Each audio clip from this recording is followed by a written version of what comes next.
ಪೀಣ್ಯದ ಹತ್ರ ಬಂದಿದ್ದೀನಿ. Uber login ಆಗಿದ್ದೀನಿ. ಮತ್ತು ಪೋರ್ಟರಲ್ಲಿ 2 ಆರ್ಡ್ರ್ ಬಂತು ಗುರು. ಎರಡನ್ನೂ ಬೇರೆಯವ್ರು ಯಾರೋ ಎತ್ಕೊಬಿಟ್ರು. ಓಕೆ, ಒಂದು 200 ರೂಪಾಯಿ ಆರ್ಡ್ರ್ ಬಂತು. ಅದನ್ನು ಟಕ್ಕಂತ ಎತ್ಕೊಳ್ಳೋ ಅಷ್ಟರಲ್ಲಿ ಯಾರೋ ಎತ್ಕೊಬಿಟ್ರು. ಸಿಗ್ನಲಲ್ಲಿದ್ದೆ, ಸ್ವಲ್ಪ ಮುಂದೆ ಬಂದೆ, ಇಲ್ಲಿ ಯಾವ್ದಾದ್ರು ಆರ್ಡ್ರ್ ಸಿಗ್ಬೋದು ಅಂತ. ಇನ್ನೇನೋ 6 ಗಂಟೆ ಆಗ್ತಾಯಿದೆ.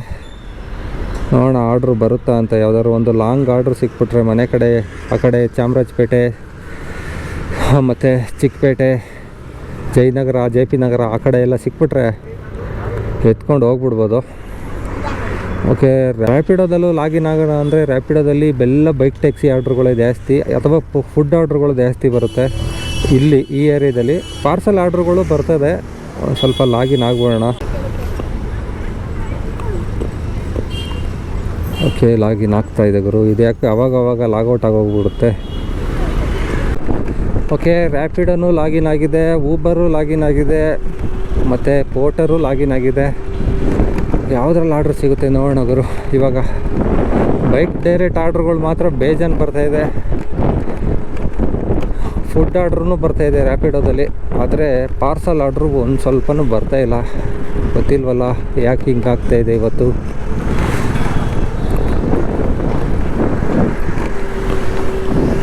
ನೋಡೋಣ ಬನ್ನಿ, ಆರ್ಡ್ರ್ ಸಿಕ್ಕಿದ್ಮೇಲೆ ಸಿಗ್ತೀನಿ. ನೋಡಿ, ಇಲ್ಲಿ ಬೈಕ್ ಟ್ಯಾಕ್ಸಿ ಆರ್ಡ್ರ್ ಬರ್ತಾಯಿದೆ ಗುರು. ಬಾನಸವಾಡಿಗಂತೆ. ಬಾನಸವಾಡಿ ಬೇಡ ನನಗೆ.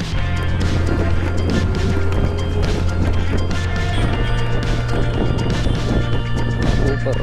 ಓಕೆ, 37 ರೂಪಾಯಿ ಆರ್ಡ್ರು, ಬೈಕ್ ಡೈರೆಕ್ಟ್.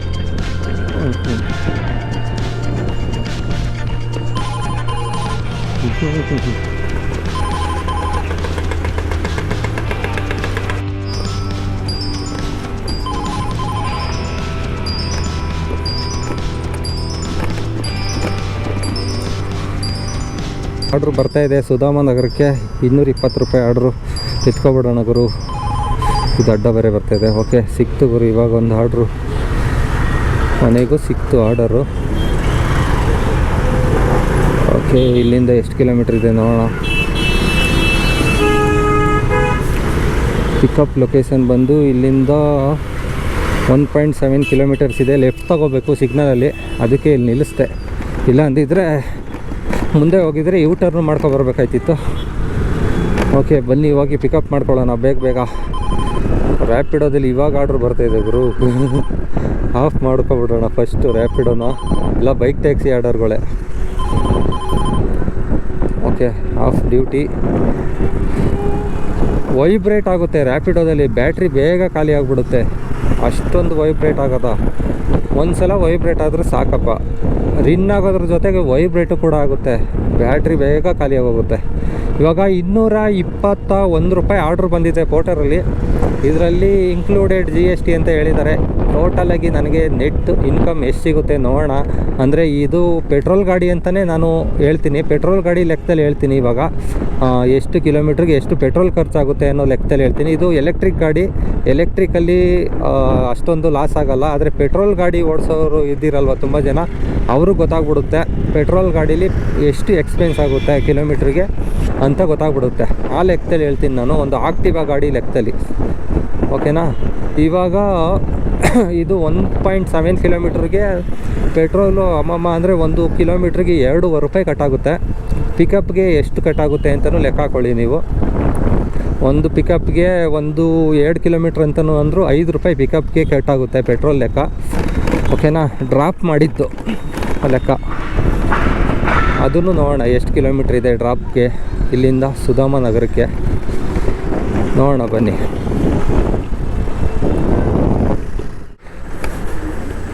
ಈ ಗೂಗಲ್ ಮ್ಯಾಪ್ ನಂಬ್ಕೊಂಬಂದ್ಬಿಟ್ರೆ ಮುಗೀತು ಕತೆ. ನೋಡಿ, ಇಲ್ಲಿ ತೋರಿಸ್ತಾ ಇದೆಯಲ್ಲ, ಇಲ್ಲಿಗೆ ರೋಡೇ ಇಲ್ಲ ಗುರು. ಅದು ಯಾವುದೋ ಮೋರಿನೇ ಲೊಕೇಶನ್ ಅಂತ ತೋರಿಸ್ತಾ ಇದೆ. ಅಲ್ಲಿ ಹೋಗಿ ರಿಟರ್ನ್ ಬಂದಿದ್ದಾಯಿತು. ಮತ್ತೆ ಇಲ್ಲಿ ಹೋಗಿ ರೈಟ್ ತಗೋಬೇಕು. ಈ ಥರ ಎಲ್ಲ ತೋರಿಸುತ್ತೆ ನೋಡಿ ಗೂಗಲಲ್ಲಿ. ಮತ್ತೆ ಒಂದು 500 ಮೀಟ್ರ್ ಎಕ್ಸ್ಟ್ರಾ ಆಯಿತು ನೋಡಿ. ಅವ್ರು ಬುಕ್ ಮಾಡಿರೋ ಲೊಕೇಶನ್ಗೆ ಹಿಂದೆಗಡೆ ಯಾವುದೋ ಮೋರಿ ಮೇಲೆ ಲೊಕೇಶನ್ ಬುಕ್ ಮಾಡಿಬಿಟ್ಟಿದ್ದಾರೆ. ಅಲ್ಲಿಗೆ ತೋರಿಸ್ತಾ ಇದೆ. ಮತ್ತು ನಾನು 1 ಕಿಲೋಮೀಟ್ರು ಅಲ್ಲ, ಒಂದು 500 ಮೀಟ್ರು ಎಕ್ಸ್ಟ್ರಾ ಹೋಗ್ಬೇಕು ಇಲ್ಲಿಂದ ಹೋಗ್ಬೇಕು ಈ ರೋಡಿಂದ. ಮತ್ತೆ ಈ ಥರ ಇಶ್ಯೂಗಳಿದೆ ಡೆಲಿವರಿ ಜಾಬಲ್ಲಿ. ಒಂದೊಂದು ಸಲ ರಾಂಗ್ ಲೊಕೇಶನ್ ಎಲ್ಲ ಬುಕ್ ಆಗೋಗುತ್ತೆ. ಏನು ಮಾಡೋಕ್ಕಾಗಲ್ಲ, ಹೋಗಿ ಪಿಕಪ್ ಮಾಡ್ಕೊಳ್ಬೇಕು. ಓಕೆನಾ. ಫಾಸ್ಟಾಗಿ ಹೋಗಿ ಪಿಕಪ್ ಮಾಡಿ ಡ್ರಾಪ್ ಮಾಡಿಬಿಡೋಣ. ಹತ್ತತ್ರ 6:15 ಆಯ್ತಾ ಬಂತು ಟೈಮು.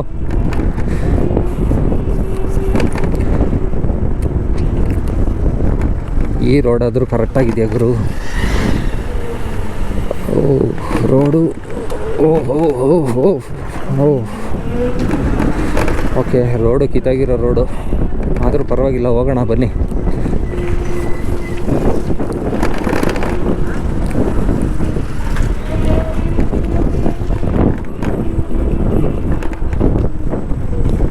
ಓಕೆ, ಲೊಕೇಶನ್ ಇಲ್ಲೇ ತೋರಿಸ್ತಾ ಇದೆ ನೋಡ್ರಿ. ಈ ಗಲ್ಲಿ ಒಳಗೆ ಬನ್ನಿ ಅಂತ ತೋರಿಸ್ತೈತಿ. ಇಲ್ಲಿ ಯಾವುದು ರೋಡೇ ಇಲ್ಲ.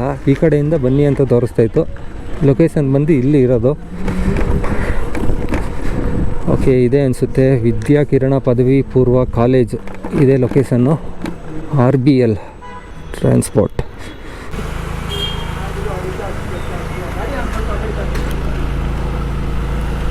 ಅವ್ರು ಹೋಗ್ತಾರಾ? ಇವ್ರು ಮೂವ್ ಆಗ್ತಾರಾ?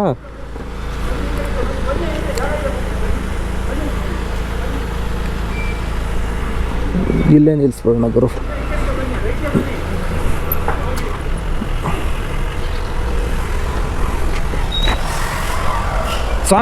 ಸ್ವಾಮಿ ಏನವ್ರು ಬುಕ್ ಮಾಡಿದ್ದಾರೆ. ಡ್ರಾಪಿಂಗ್ ಪಾಯಿಂಟ್ ಯಾವುದು? Dropping point Sudhamanagar. K2K ಲೆಜೆಸ್ಟಿಕ್ ಅಂತೆ.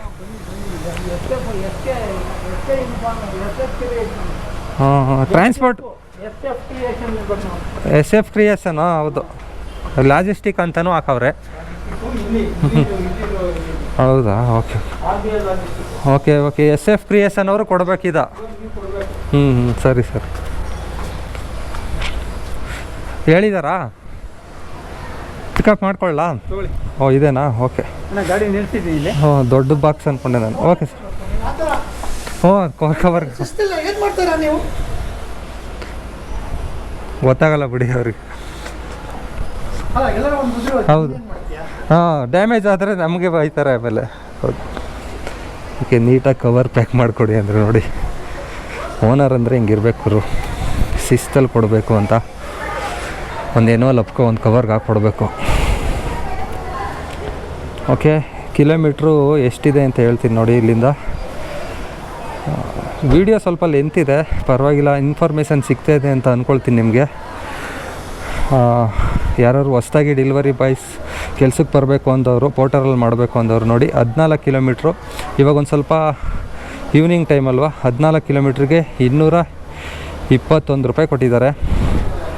ಅದರಲ್ಲಿ ಕಮಿಷನ್ನು ಎಷ್ಟು ಮತ್ತು GST ಎಷ್ಟು ಅನ್ನೋದನ್ನ ನಿಮಗೆ ಕ್ಯಾಲ್ಕುಲೇಷನ್ ಮಾಡ್ಕೊಳ್ಳೋಣ.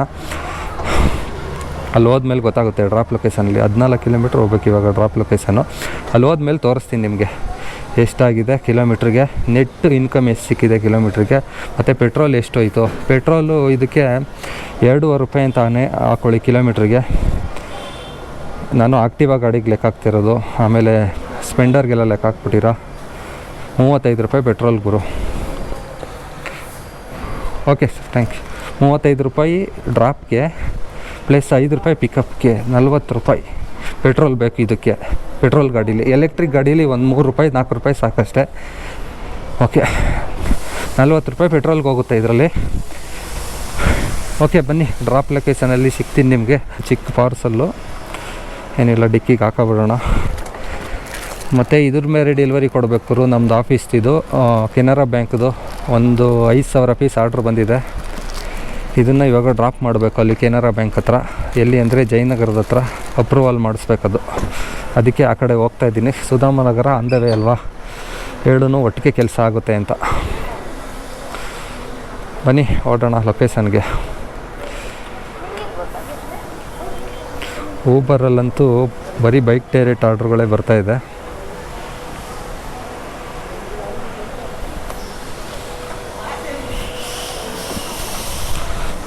ನಲ್ವತ್ತೇಳು ನಿಮಿಷ ಅಂತ ತೋರಿಸ್ತಾ ಇದೆ ಹೋಗೋಕ್ಕೆ. ಈ ಟ್ರಾಫಿಕಲ್ಲಿ 47 ನಿಮಿಷದಲ್ಲಿ ಹೋಗೋಕ್ಕೆ ಸಾಧ್ಯವಾದ ಮಾತು. 1 ಅವರ್ ಆದರೂ ಆಗುತ್ತೆ, ಒಂದು 10 ನಿಮಿಷ ಜಾಸ್ತಿನೇ ಆಗುತ್ತೆ. ಇವಾಗ ಟೈಮ್ ಬಂದು ಕರೆಕ್ಟಾಗಿ 6:15, 6:15. ಹೋಗಿ ಡ್ರಾಪ್ ಮಾಡುವಷ್ಟರಲ್ಲಿ 7 ಗಂಟೆ 3 ನಿಮಿಷ ಅಂತ ತೋರಿಸ್ತಾ ಇದೆ. ನೋಡೋಣ ಎಷ್ಟು ಗಂಟೆ ಆಗುತ್ತೆ ಅಂತ, ಅಲ್ಲಿ ಹೋದ್ಮೇಲೆ ಗೊತ್ತಾಗೋದು ಗುರು.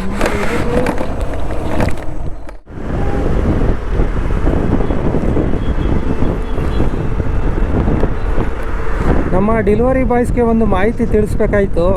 ಇವಾಗ ಬೆಂಗಳೂರಲ್ಲಿ ನೋಡಿದ್ದೀರಾ ಎಷ್ಟು ಗುಂಡಿಗಳಿದೆ, ಎಷ್ಟು ರೋಡ್ಗಳು ಪಾಟ್ ವಾಲ್ಗಳಿದೆ, ಎಷ್ಟೊಂದು ಕಡೆ ಕಾಮಗಾರಿಗಳು ಅರ್ಧಕ್ಕೆಲ್ಲ ನಿಂತೋಗಿದೆ.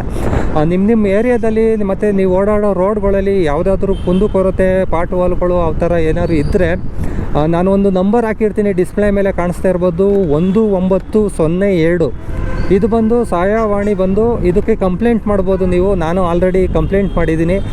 ಯಾವುದಪ್ಪ ಅಂತ ಹೇಳೋದಾದರೆ ಒಂದು ಇನ್ಸ್ಟಾಗ್ರಾಮಲ್ಲಿ ವೀಡಿಯೋ ಕೂಡ ಮಾಡಿದ್ದೆ, ಅದ್ರ ಬಗ್ಗೆ ಒಂದು ಕಂಪ್ಲೇಂಟ್ ಕೂಡ ಮಾಡಿದ್ದೀನಿ. ನೀವು ಕೂಡ ಅದೇ ಥರ ಕಂಪ್ಲೇಂಟ್ ಕೂಡ ಮಾಡ್ಬೋದು.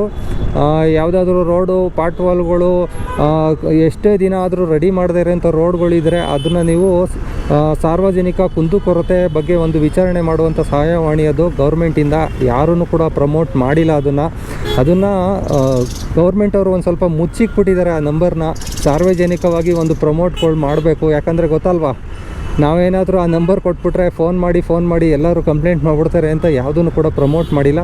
ಅದಕ್ಕೆ ಕೂಡ ನಿಮ್ಗೆ ಹೇಳ್ತಾ ಇದ್ದೀನಿ, 1902 ಈ ನಂಬರ್ಗೆ ಕಾಲ್ ಮಾಡಿ. ಇದರಲ್ಲಿ ಮೈಕ್ರೋ ಫೈನಾನ್ಸ್ಗೆ ಸಂಬಂಧಪಟ್ಟ ದೂರನ್ನು ಕೊಡ್ಬೋದು. ಅವರು ಏನಾದ್ರು ಗಿರುಗಳ ಕೊಡೋದು, ಮನೆ ಹತ್ರ ಬಂದು ಗಲಾಟೆ ಮಾಡೋದು, ನಿಮ್ಮ ಅರೇಂಜ್ಮೆಂಟ್ ಮಾಡೋದು, ಇವಕ್ಕೆಲ್ಲನೂ ಕೊಡ್ಬೋದು. ಅಥವಾ ನಿಮ್ಮ ಮನೆ ಹತ್ರ ನಿಮ್ಮ ಮನೆ ರೋಡು, ಪಾರ್ಕು ಮತ್ತು ಗೌರ್ಮೆಂಟ್ಗೆ ಸಂಬಂಧಪಟ್ಟ ಯಾವುದಾದ್ರೂ ನಿಮಗೆ ಡಾಕ್ಯುಮೆಂಟ್ಸ್ ಸಿಕ್ಕಿಲ್ಲ, ಕೆಲಸಗಳಾಗ್ತಾ ಇಲ್ಲ ಅಲ್ಲಿ ಅಂತ ಹೇಳೋದಾದರೆ ನೀವು ಅವ್ರಿಗೆ ಕಂಪ್ಲೇಂಟ್ ಕೂಡ ಮಾಡ್ಬೋದು. ನಿಮಗೆ ಕಂಪ್ಲೇಂಟ್ಗೆ GP ಏನೋ ಒಂದು ಮೆಸೇಜ್ ಕಳಿಸಿದ್ದಾರೆ ನೋಡಿ, ಓಪನ್ ಮಾಡ್ತೀನಿ. ಅದು ಯಾವುದೋ ಒಂದು ನಂಬರ್ ಕೂಡ ಕಳಿಸ್ತಾರೆ, ಕಂಪ್ಲೇಂಟ್ ನಂಬರು. 7 ದಿನದೊಳಗೆ ನಿಮಗೆ ಉತ್ತರ ಸಿಗುತ್ತೆ ಅದರಲ್ಲಿ ಅಂತ ಹೇಳ್ತಾರೆ. ಯಾವುದಪ್ಪ ಅಂತ ಹೇಳೋದಾದರೆ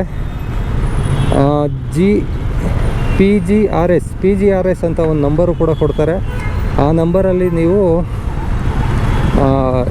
ಏನು ಕಂಪ್ಲೇಂಟ್ ಇರುತ್ತೆ ಅದರಲ್ಲಿ ಲಾಗಿನ್ ಆಗಿ ಕೂಡ ನೋಡ್ಬೋದು, ಏನು ಸ್ಟೇಟಸ್ ಇದೆ, ನಿಮ್ಮ ಕಂಪ್ಲೇಂಟ್ ಮಾಡಿದ್ದು ಆ ಅಧಿಕಾರಿಗಳಿಗೆ ತಲುಪ್ತಾ ನೀವು ಕಂಪ್ಲೇಂಟ್ ಮಾಡಿದ್ದು ಎಲ್ಲನೂ ಕೂಡ ನೋಡ್ಬೋದು. PGRS ಅಂತ ಬರುತ್ತೆ, ಮೆಸೇಜ್ ಕೂಡ ಬಂದಿದೆ ನೋಡಿ ಇಲ್ಲಿ. ನಂಬರು ಕೂಡ ನಾನು ಇಲ್ಲಿ ಹಾಕಿರ್ತೀನಿ, ಕಂಪ್ಲೇಂಟ್ ನಂಬರು. ಅದನ್ನು ನಾವು ಹೋಗಿ ಕೂಡ ಸರ್ಚ್ ಮಾಡ್ಬೋದು. ನೀವು ಏನು ಭಯ ಪಡೋದೇನೂ ಇಲ್ಲ ಅಂತ ಹೇಳಿದ್ರು. ಏನಂತ ಹೇಳೋದಾದರೆ ಕೆಲವೊಬ್ಬರು ಕಾಂಟ್ರಾಕ್ಟ್ರುಗಳು ಫೋನ್ ಮಾಡಿ ಭಯಪಡಿಸೋದು, ಕಂಪ್ಲೇಂಟ್ ಹೆಂಗೆ ಮಾಡಿದ್ದೀರಾ ಅಂತೆಲ್ಲ ಮಾಡ್ತಾರಲ್ವ. ಆ ಥರ ಏನಿಲ್ಲ. ನಿಮ್ಮದು ನಂಬರೆಲ್ಲ ಇಗ್ನೋರ್ ಮಾಡಿರ್ತೀವಿ.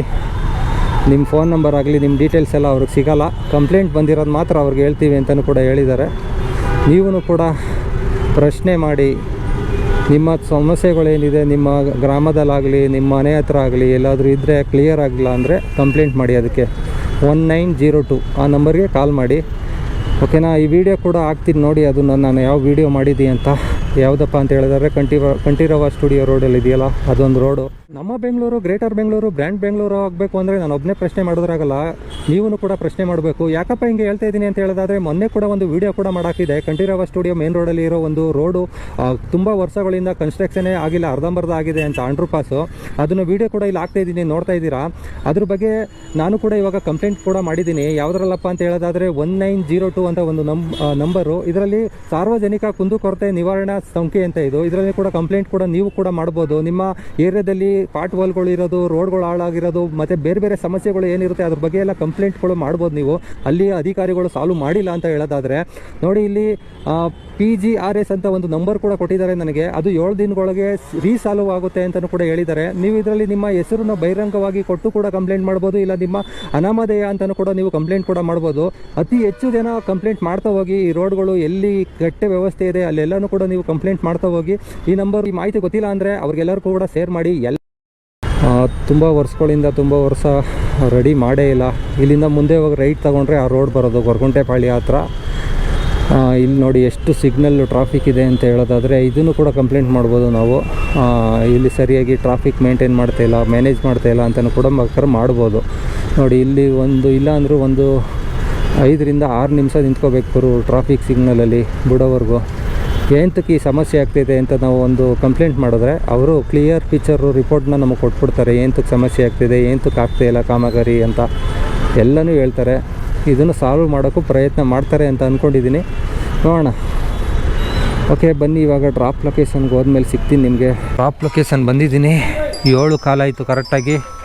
ಇಲ್ಲಿ ಆರ್ಡ್ರು ಬ್ಯಾಕ್ ಟು ಬ್ಯಾಕ್ ಬರ್ತಾಯಿದೆ. ಇನ್ನೊಂದು ಬರ್ತಾಯಿದೆ ಗುರು ಆರ್ಡ್ರು. ಎಕ್ಸೆಪ್ಟ್ ಮಾಡ್ಕೊಳ್ಳೋಣ. ಗವಿಪುರಂ, ಗುಟ್ಟಳ್ಳಿ, ಕೆಂಪೇಗೌಡ ನಗರ. ಓಕೆ, ಬ್ಯಾಟ್ರಿ ಎಷ್ಟಿದೆ ನೋಡೋಣ. 29%, ಪರವಾಗಿಲ್ಲ. ಇದನ್ನು ಎಕ್ಸೆಪ್ಟ್ ಮಾಡೋಣ. ಡ್ರಾಪ್ ಮಾಡೋಕ್ಕೆ ಮುಂಚೆ ಒಂದು ಆರ್ಡ್ರ್ ಬರ್ತಾಯಿದೆ. ಸಿಗಲಿ ಅಂತ ಅಂದ್ಕೊಳ್ಳೋಣ.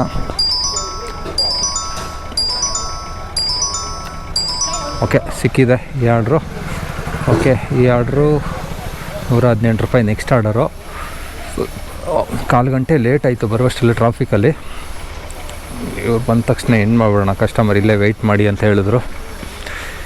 ನೋಡೋಣ ಎಷ್ಟು ಕೊಡ್ತಾರೆ ಕಮಿಷನ್ನು ಮತ್ತು ಇದು GST ಎಲ್ಲ ಹೋಗಿ ಎಷ್ಟು ಬರುತ್ತೆ ಅಂತ ನೋಡೋಣ. ಈ ಆರ್ಡ್ರಿಗೆ ಆನ್ಲೈನ್ ಪೇಮೆಂಟ್ ಬೇರೆ ಮಾಡಿಬಿಟ್ಟಿದ್ದಾರೆ ಗುರು, ಕಾಣಿಸ್ತಾ ಇದೆ ನಿಮಗೆ. 221 ರೂಪಾಯಿ.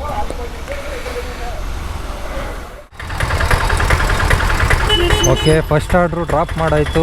ಸೆಕೆಂಡ್ ಆರ್ಡ್ರು ಪಿಕಪ್ ಮಾಡೋಕ್ಕೆ ಹೋಗ್ತಾಯಿದ್ದೀನಿ. ಇಲ್ಲಿಂದ 250 ಮೀಟ್ರ್ ಇದೆ. 7:15 ಆಗೋಯ್ತು ಗುರು. ಅವ್ರು ಬಂದೇ ಇಲ್ಲ, ಅಂಗಡಿನೇ ಕ್ಲೋಸ್ ಮಾಡ್ಕೊಂಡು ಹೋಗ್ಬಿಟ್ಟಿದ್ದಾರೆ. ಫೋನ್ ಮಾಡಿದ್ರೆ 1 ಮಿನಿಟ್ ಭಯ್ಯ ಅಂತಿದ್ದು. ಆಮೇಲೆ ನೋಡಿದ್ರೆ ಪಕ್ಕದ ಅಂಗಡಿಗೆ ಕೊಡು ಅಂತ ಹೇಳ್ದ. 1/4 ಗಂಟೆ ವೆಯ್ಟ್ ಮಾಡಿಸ್ಬಿಟ್ಟು ಪಕ್ಕದ ಅಂಗಡಿಗೆ ಕೊಡಿ ಅಂತ ಹೇಳ್ಬಿಟ್ಟು OTP ಕೊಟ್ಟ. ಡ್ರಾಪ್ OTP ಹಾಕಿದ್ರು. ಇವಾಗ ಇಲ್ಲೊಂದು 1 ನಿಮಿಷದಲ್ಲಿ ಹೋಗಿ ಪಿಕಪ್ ಮಾಡಬೇಕು. ಅವರು ಅವಾಗಿಂದ ಕಾಲ್ ಮಾಡ್ತಾಯಿದ್ರು, ಎಲ್ಲಿದ್ದೀರಾ ಅಂತ. ಇದೇ ಸಮಸ್ಯೆ, ಆರ್ಡ್ರಲ್ಲಿದ್ದಾಗ ಎತ್ಕೊಬಿಟ್ರೆ ಫೋನ್ ಮೇಲೆ ಫೋನ್ ಬರ್ತಾ ಇರುತ್ತೆ. ಓಕೆ ಬನ್ನಿ, ಆನ್ ದ ವೇ ಮನೆಗೆ ಹೋಗೋ ರೋಡ್ ಅಲ್ವಾ ಅಂತ ಎತ್ಕೊಬಿಟ್ಟೆ ಕೆಂಪೇಗೌಡ ನಗರಕ್ಕೆ. ಬನ್ನಿ ಹೋಗೋಣ, ಆಕ್ಸೆಪ್ಟ್ ಮಾಡ್ಕೊಂಡಿದ್ದೀನಿ, ಎತ್ಕೊಂಡು ಹೋಗೋಣ. ಇದರಲ್ಲಿ ತೋರಿಸ್ತಾ ಇಲ್ಲ, ಯಾಕಂದರೆ ಇನ್ನೊಂದು ಆರ್ಡ್ರ್ ಬಂದುಬಿಟ್ಟಿದೆಯಲ್ಲ, ಎಷ್ಟು ಕಿಲೋ ಕೊಟ್ಟಿದ್ದಾರೆ, ಅಮೌಂಟ್ ಎಷ್ಟು ಡಿಟೆಕ್ಟ್ ಆಗಿದೆ ಅನ್ನೋದು ತೋರಿಸ್ತಾ ಇಲ್ಲ. ಆನ್ಲೈನ್ ಪೇಮೆಂಟ್ ಮಾಡಿದರು 221 ರೂಪಾಯಿ. ಈ ಆರ್ಡ್ರು ಎಂಡ್ ಮಾಡಿದ್ಮೇಲೆ ಅನಿಸುತ್ತೆ ತೋರಿಸೋದು ಸೆಕೆಂಡ್ ಆರ್ಡ್ರನ್ನ.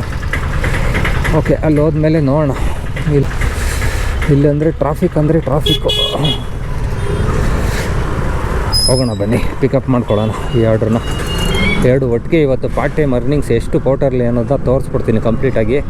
ದೀಕ್ಷಿತ್ ಮೇಲೆ. ಓಕೆ,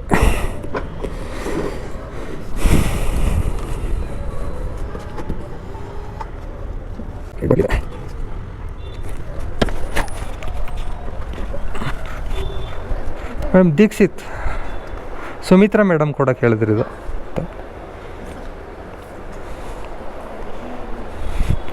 ಓಕೆ, ಎಂಡ್ ಮಾಡೋಣ. ಇವತ್ತಿನ ಟೋಟಲ್ ಅರ್ನಿಂಗ್ಸು ಇಲ್ಲೇ ಹೇಳ್ತೀನಿ ನಿಮಗೆ. ನೋಡಿ, ಇಲ್ಲಿ GST ಇದು ದೊಡ್ಡದಾಗಿ ಹಾಕ್ಬಿಟ್ಟಿದ್ದಾರೆ. ಇದು 118 ರೂಪಾಯಿ ಆರ್ಡ್ರು. ನೆಟ್ವರ್ಕ್ ಸ್ಲೋ ಇದೆ ಗುರು, ಫುಲ್ಲು. ಎಂಡಾಗು ಬೇಗ. ಆಫ್ಲೈನ್ಗೆ ಹೋಗ್ಬಿಡೋಣ. ಓಕೆ, ಎಂಡ್ ಆಯ್ತು ಆರ್ಡ್ರು. ಇದು ಎಷ್ಟು ಕಟ್ ಮಾಡ್ಕೊಂಡಿದ್ದಾರೆ? 118 ರೂಪಾಯಿಗೆ 3.5 ಕಿಲೋಮೀಟ್ರಿಗೆ. ಇದು 118 ರೂಪಾಯಿಗೆ ನಮಗೆ ಕೊಟ್ಟಿರೋದು 94 ರೂಪಾಯಿ ಕೊಟ್ಟಿದ್ದಾರೆ. 5 ರೂಪಾಯಿ ಪೋರ್ಟರ್ ಅಮೌಂಟ್ ಅಂತ ಕಟ್ ಮಾಡ್ಕೊಂಡಿದ್ದಾರೆ, ಮತ್ತು 18 ರೂಪಾಯಿ GST ಕಟ್ ಮಾಡ್ಕೊಂಡಿದ್ದಾರೆ. ಇದು ಮುಗೀತು. ಇದರಲ್ಲಿ ಅರ್ನಿಂಗ್ಸ್ ಪರವಾಗಿಲ್ಲ ಈ ಕಿಲೋಮೀಟ್ರಿಗೆ. ಇದು 221 ರೂಪಾಯಿಗೆ ವ್ಯಾಲೆಟ್ ಅಮೌಂಟ್. ಇದು 33 ರೂಪಾಯಿ GST ಕಟ್ ಮಾಡ್ಕೊಂಡಿದ್ದಾರೆ. 9 ರೂಪಾಯಿ 38 ಪೈಸಾ ಪೋರ್ಟರ್ ಅಮೌಂಟ್ ಕಮಿಷನ್ ಅಂತ ಏನೋ ಕಟ್ ಮಾಡ್ಕೊಂಡಿದ್ದಾರೆ. ಟೋಟಲ್ ಇವಾಗ ಓವರಾಲು 177 ರೂಪಾಯಿ ಕೊಟ್ಟಿದ್ದಾರೆ ಆರ್ಡ್ರಿಗೆ. 177 ಡಿವೈಡೆಡ್ ಬೈ 14 ಕಿಲೋಮೀಟ್ರು. ನೋಡಿ, ಕಿಲೋಮೀಟ್ರಿಗೆ 12 ರೂಪಾಯಿ 64 ಪೈಸೆ ಕೊಡ್ತಾಯಿದ್ದಾರೆ. ಇದು ಕಿಲೋಮೀಟ್ರಿಗೆ. ಇದರಲ್ಲಿ ನಾನು ಮೊದಲೇ ಹೇಳಿದ್ನಲ್ಲ, 177 ರೂಪಾಯಿ. 177 ರೂಪಾಯಿಲಿ ನಮ್ಮದು ಪೆಟ್ರೋಲ್ ಅಮೌಂಟು 40 ರೂಪಾಯಿ ಹೋಗಿದೆ ಅಂತ ಅಂದ್ಕೊಳ್ಳಿ. 137 ರೂಪಾಯಿ ಸಿಗುತ್ತೆ ಆ ಆರ್ಡ್ರಿಗೆ. ಅಂದರೆ ನಮಗೆ ಎಷ್ಟು ಸಿಕ್ತು ಲಾಭ ನೀವೇ ಹೇಳಿ. 137 ರೂಪಾಯಿ ಸಿಕ್ಕಿದೆ ಲಾಭ. ಇದರಲ್ಲಿ ಇನ್ನೊಂದು ಆರ್ಡ್ರ್ ಬಂದು 90 ಇಲ್ಲೇ ಕಟ್ ಮಾಡ್ಕೊಬಿಡ 95 ರೂಪಾಯಿ ಅಂತಲೇ ಹಾಕೊಳ್ಳಿ. 95 ಡಿವೈಡೆಡ್ ಬೈ 3.5 ನೋಡಿ. ಇದಕ್ಕೆ 27 ರೂಪಾಯಿ 14 ಪೈಸೆ ಕಿಲೋಮೀಟ್ರ್ ಕೊಟ್ಟಿದ್ದಾರೆ ಲೆಕ್ಕ. ಈ ಥರ ಬರ್ತಾಯಿದೆ ಆರ್ಡ್ರು. ನಾನೇನು ಅಂತ ಕೇಳೋದು ಅಂತ ಹೇಳೋದಾದರೆ, ಕಂಪ್ನಿಗೆ ಒಂದು ರೈಟ್ ಕಾರ್ಡ್ ಫಿಕ್ಸ್ ಮಾಡಿ, ಕಿಲೋಮೀಟ್ರಿಗೆ ಇಷ್ಟು ಅಂತ ಫಿಕ್ಸ್ಡ್ ಅಮೌಂಟು ವಿತೌಟ್ GST. ಓಕೆನಾ? ಆ ಥರ ಕ್ರಿಯೇಟ್ ಮಾಡಿಬಿಟ್ರೆ ಯಾರ್ಯಾರು ಡೆಲಿವರಿ ಪಾರ್ಟ್ನರ್ಸ್ ಇದ್ದಾರೆ ಅವ್ರಿಗೆ ಪ್ರಾಬ್ಲಮ್ನೇ ಸಾಲ್ವ್ ಆಗೋಗುತ್ತೆ. ನೀವು ಒಂದು ಕಿಲೋಮೀಟ್ರಿಗೆ ಇಷ್ಟು ಕೊಡ್ತೀವಿ ಅಂತ ಹೇಳ್ದೇನೆ ನೀವು ಇದು ಮಾಡ್ತಾಯಿದ್ರೆ ಎಲ್ಲರೂ ಕೂಡ ಕನ್ಫ್ಯೂಸ್ ಆಗ್ತಾರೆ. ಓಕೆನಾ? ಮೊದಲು ಕೂಡ ಸುಧಾಮ್ ನಗರದಿಂದ ಇಲ್ಲಿಗೆ ಈ ಕಡೆ ಎಲ್ಲ ಆರ್ಡ್ರ್ ಬಿದ್ದಾಗ 3 ಕಿಲೋಮೀಟ್ರ್ 4 ಕಿಲೋಮೀಟ್ರಿಗೆ ಆರ್ಡ್ರಿಗೆಲ್ಲ 120 ರೂಪಾಯಿನೇ ಬರ್ತಿದ್ದಿದ್ದು. ಇವಾಗಲೂ ಕೂಡ 120 ರೂಪಾಯಿನೇ ಬರ್ತಾ ಇರೋದು. ಓಕೆನಾ? ನೀವು ಜಿ ಎಸ್ ಟಿ ಹೆಸರಿನಲ್ಲಿ ಕಮಿಷನ್ ತಗೊಳ್ತಾ ಇದ್ದೀರಾ ಅಂತ ನಮ್ಮ ಡೌಟು. ಓಕೆನಾ, ನೀವು ಇನ್ಕ್ಲೂಡೆಡ್ ಜಿ ಎಸ್ ಟಿ ಅಂತ ಏನು ತಗೊಳ್ತಾ ಇದ್ದೀರಾ ಕಮಿಷನ್ನು 13-15 ಏನು ಪರ್ಸೆಂಟ್ ತಗೊಳ್ತಾ ಇದ್ದೀರಾ ಅದರಲ್ಲೇ ಇನ್ಕ್ಲೂಡೆಡ್ ಮಾಡಿಕೊಂಡು ನೀವು ತಗೊಳ್ಳಿ. ಜಿ ಎಸ್ ಟಿ ಅಂತ ಸೆಪ್ರೇಟ್ ತೋರಿಸ್ಬಿಟ್ಟು ಈ ಕಡೆ ಕಸ್ಟಮರ್ಗೂ ಕೂಡ ಕನ್ಫ್ಯೂಸ್ ಮಾಡಬೇಡಿ, ನಮಗೂ ಕೂಡ ಕನ್ಫ್ಯೂಸ್ ಮಾಡಬೇಡಿ. ಅಲ್ಲೂ ಕೂಡ ಕಸ್ಟಮರ್ ಹೇಳ್ತಾಯಿದ್ರು ₹100 ಅಂತ ತೋರಿಸ್ತು, ಆಮೇಲೆ 118 ಅಂತ ಬಂತು ಅಂತ. ಕೆಲವೊಬ್ಬರು ಕೂಡ ಗಲಾಟೆ ಕೂಡ ಮಾಡ್ಬೋದು, ಅವರೇನು ನೋಡಲ್ಲ ಮಾಡಲ್ಲ, ಈ ಥರ ಎಲ್ಲ ಆಗ್ತಾ ಇರುತ್ತೆ. ನನಗೂ ಕೂಡ ನಮ್ಮ ಆಫೀಸಿಂದ ಒಂದು ಆರ್ಡ್ರ್ ಬುಕ್ ಮಾಡಬೇಕಾದ್ರೆ ದೊಡ್ಡಬಳ್ಳಾಪುರಕ್ಕೆ ಮೊದಲೇ ಹೇಳಿದ್ನಲ್ಲ, ಅದು ₹538 ಟೋಟಲ್ ಅಮೌಂಟ್ ತೋರಿಸ್ತು, ₹82 ಆಮೇಲೆ ತೋರಿಸಿದ್ದು. ಓಕೆನಾ, 538 ಮೈನಸ್ ₹82 ಅಂದರೆ ₹456 ಅಂತ ಫಸ್ಟ್ ತೋರಿಸಿದ್ದು ನನಗೆ. ಆಮೇಲೆ ಆ್ಯಡ್ ಆದಮೇಲೆ ಬರ್ತೈತೆ 538 ಅಂತ. ಪೇಮೆಂಟ್ ಮಾಡಬೇಕಾದ್ರೆ ನೋಡ್ತೀವಿ ಅಷ್ಟು ಬರ್ತಾಯಿದೆ. ಅದಕ್ಕೆ ಕನ್ಫ್ಯೂಷನ್ಸ್ ಬೇಡ. ನೀವು ಏನು ಮಾಡ್ತಾಯಿದ್ರಿ ಮೊದಲು ಪ್ರೊಸೀಜರ್ ಅದು ಕರೆಕ್ಟಾಗಿದೆ, ಆ ಥರ ಮಾಡ್ಕೊಂಡು ಹೋದರೆ ಒಳ್ಳೆಯದು. ಓಕೆನಾ, ಇವಾಗ ಜಿ ಎಸ್ ಟಿ ಮೊದಲಿಂದನೂ ಇತ್ತು, ಇವಾಗಲೂ ಕೂಡ ಇದೆ, ಮುಂದೆನೂ ಕೂಡ ಇರುತ್ತೆ. ಜಿ ಎಸ್ ಟಿ 18% ಗೌರ್ಮೆಂಟ್ ಅದು ರೂಲ್ಸು. ನೀವು ಮೊದಲು ಪೇ ಮಾಡ್ತಾ ಇರಲಿಲ್ಲ ಅಂತ ಹೇಳೋಕ್ಕೂ ಆಗಲ್ಲ. ಮೊದಲು ಕೂಡ ನೀವು ಪೇ ಮಾಡ್ತಾಯಿದ್ರಿ, ಅದಕ್ಕೆ ಪ್ರೂಫ್ ಕೂಡ ಇದೆ ನನ್ನ ಹತ್ರ, ಎಲ್ಲ ಲೀಸ್ಟ್ ಕೂಡ ಇದೆ. ಯಾಕಂದರೆ ನಾವು ನಮ್ಮ ಕಂಪ್ನಿಗೆಲ್ಲ ಬುಕ್ ಮಾಡ್ತಾಯಿದ್ವಲ್ಲ, ಅದರಲ್ಲಿ ಫೈಲಿಂಗ್ ಕೂಡ ಮಾಡ್ತಾಯಿದ್ದೀವಿ. ಅದರಲ್ಲೂ ಕೂಡ ನಿಮ್ಮದು ಫುಲ್ ಡೀಟೇಲ್ಸ್ ಬಂದುಬಿಡುತ್ತೆ, ಯಾವ ಅಮೌಂಟ್ಗೆ ನೀವು ಜಿ ಎಸ್ ಟಿ ಕಟ್ತಾಯಿದ್ದೀರಾ ಅಂತ. ಏನು ಕಮಿಷನ್ ತೊಗೊಳ್ತಾಯಿದ್ದೀರಾ ಆ ಅಮೌಂಟಿಗೆ ಮಾತ್ರ ನೀವು ಜಿ ಎಸ್ ಟಿ ಪೇ ಮಾಡ್ತಾಯಿದ್ದೀರಾ. ಇದನ್ನು ಯಾರು ನಂಬೋಕ್ಕಾಗುತ್ತಾ? ನೀವು ₹9 ₹7 ಕಮಿಷನ್ ತೊಗೊಳ್ತಾಯಿದ್ದೀವಿ ಅಂತ ಹೇಳಿದ್ರೆ ಯಾರು ನಂಬ್ತಾರ ಗುರು? ಗೌರ್ಮೆಂಟ್ಗೆ ನಾವು ಎಷ್ಟು ₹33 ಕಟ್ಬಿಟ್ಟು ನಾವು ಬರೀ ₹9 ₹38 ಕಮಿಷನ್ ತೊಗೊಳ್ತಾಯಿದ್ದೀರ ಅಂತ ಯಾರು ನಂಬ್ತಾರ ಹೇಳಿ? ಓಕೆನಾ, ಎಲ್ಲ ಕಂಪ್ನಿನೂ ಕೂಡ ಒಂದು ಬಿಸ್ನೆಸ್ ಮೈಂಡಲ್ಲೇ ಬರೋದು. ಈ ಥರ ನೀವು ಕಟ್ತೀರಾ ಅಂತ ನಮಗೆ ಗೊತ್ತಾಗುತ್ತೆ. ನಾನು ನೆಕ್ಸ್ಟ್ ಫೈಲಿಂಗ್ ಮಾಡ್ತೀನಲ್ಲ ಜಿ ಎಸ್ ಟಿ ಫೈಲಿಂಗು, ಅದರಲ್ಲಿ ಗೊತ್ತಾಗುತ್ತೆ ನೀವು ಯಾವ ಅಮೌಂಟ್ಗೆ ಜಿ ಎಸ್ ಟಿ ಫೈಲ್ ಮಾಡ್ತಾಯಿದ್ದೀರಾ ಅಂತ. ರೈಡರ್ಸ್ಗಳು ಯಾರೂ ಅನ್ಎಜುಕೇಟೆಡ್ ಅಲ್ಲ ಗುರು. ಓಕೆನಾ, ಇವತ್ತಿನ ಟೋಟಲ್ ನಂದು ಅರ್ನಿಂಗ್ಸ್ ಬಂದು ಪಾರ್ಟ್ ಟೈಮಲ್ಲಿ ಎಲ್ಲಿ ಅದು ಲಾಗಿನ್ ಆದರೆ ತೋರಿಸೋದು ₹272.90 ಇವತ್ತಿನ ಪಾರ್ಟ್ ಟೈಮ್ ಅರ್ನಿಂಗ್ಸ್ ಅಂದು ಪೋರ್ಟರಲ್ಲಿ. ಅದು 2 ಅವರ್ ಟೈಮು. ಮತ್ತು ಇನ್ನೊಂದು ಆರ್ಡ್ರ್ ಬರ್ತಾಯಿದೆ ಗುರು, ಆದರೆ ಗಾಡೀಲಿ ಬ್ಯಾಟ್ರಿ 25% ಇದೆ ಮತ್ತು ₹87 ಆರ್ಡ್ರ್ ಬರ್ತಾಯಿದೆ, ಮಾಡೋಕ್ಕಾಗಲ್ಲ. 20% ಇದ್ದಾಗಲೇ ಬ್ಯಾಟ್ರಿನ ಚಾರ್ಜ್ಗೆ ಹಾಕಬೇಕು ಅಂತ ಕಂಪ್ನಿಯವ್ರು ಬೇರೆ ಮೆಸೇಜ್ ಹಾಕ್ತಾ ಇರ್ತಾರೆ ಓಲಾದವರು. ಮತ್ತು ಬ್ಯಾಟ್ರಿ ಎಲ್ಲ ಡೆಡ್ ಆಗಿಬಿಟ್ರೆ ಪ್ರಾಬ್ಲಮ್ ಆಗುತ್ತೆ. ಆ ಥರ ಎಲ್ಲ ಟ್ರೈ ಮಾಡಿದ್ದೀನಿ. 20% ಇದ್ದಾಗಲೂ ಆರ್ಡ್ರೆಲ್ಲ ಎತ್ಕೊಂಡು ಹೋಗ್ಬಿಟ್ಟಿದ್ದೀನಿ. ತುಂಬ ಅಂದರೆ ತುಂಬ ಪ್ರಾಬ್ಲಮ್ಮು ಫೇಸ್ ಮಾಡಿದ್ದೀನಿ. ಯಾಕಂದರೆ ಎಲ್ಲ ಕಡೆಯೂ ಚಾರ್ಜಿಂಗ್ ಪಾಯಿಂಟ್ ಕೆಟ್ಟೋಗ್ಬಿಟ್ಟಿದೆ ಓಲಾದವ್ರದ್ದೇ ಒಂಥರ ಗುರು. ಈ ಕಡೆ ಪೋಟೋರವ್ರದ್ದು ಒಂಥರ, ಆದರೆ ಈ ಕಡೆ ಓಲಾದವ್ರದ್ದು ಒಂಥರ. ಎಲ್ಲ ಕಂಪ್ನಿಯವರು ಬರೀ ಮೋಸ ಮಾಡೋದ್ರಲ್ಲೇ ಆಗೋಯ್ತು ಕತೆ.